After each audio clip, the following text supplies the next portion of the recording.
All right, here's the second Pythagoras question, and I know I can use Pythagoras because I've got a right angle triangle. Notice the square in one of the angles. I've got two side lengths and I need the third. That tells me I use Pythagoras. Now the formulas for Pythagoras are c squared equals a squared plus b squared if I was trying to find side length c, or b squared equals c squared minus a squared if I was trying to find b, or a squared equals c squared minus b squared. And the reason for the three different formulas is because I'm going to use the one that has the letter that I want isolated on the left side of equals over there.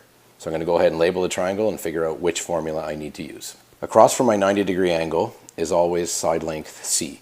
Notice how it's already labeled with angle c. Across from an angle gets the same letter but in lowercase. Really important though in Pythagoras, regardless of how your triangle is labeled, you have to put c across from that 90-degree angle because it's the longest side.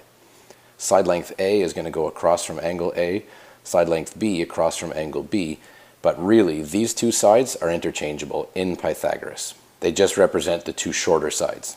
So the question wants me to figure out the length of side B.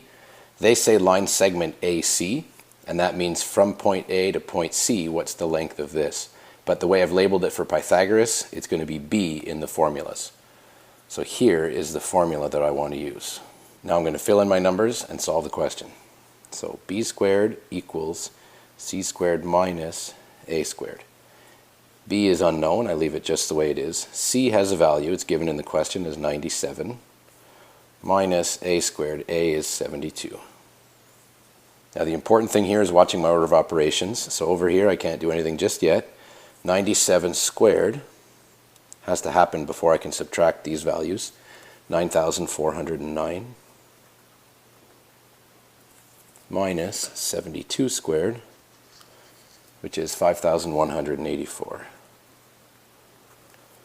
So b squared is 9409 minus 5,184. That leaves me with 4,225. Now there's a couple of things happening here. This looks like the wrong answer, and I still see a squared over here. It doesn't look like that side length could be over 4,000 units long compared to the other two.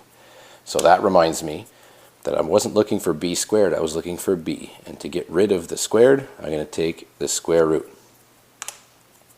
So that means b is equal to, I can leave that number on the calculator, just hit the square root button. So the square root of 4,225 is 65 units. Question wanted me to round to the nearest tenth, but since I don't have a decimal, I'm going to leave it just the way it is.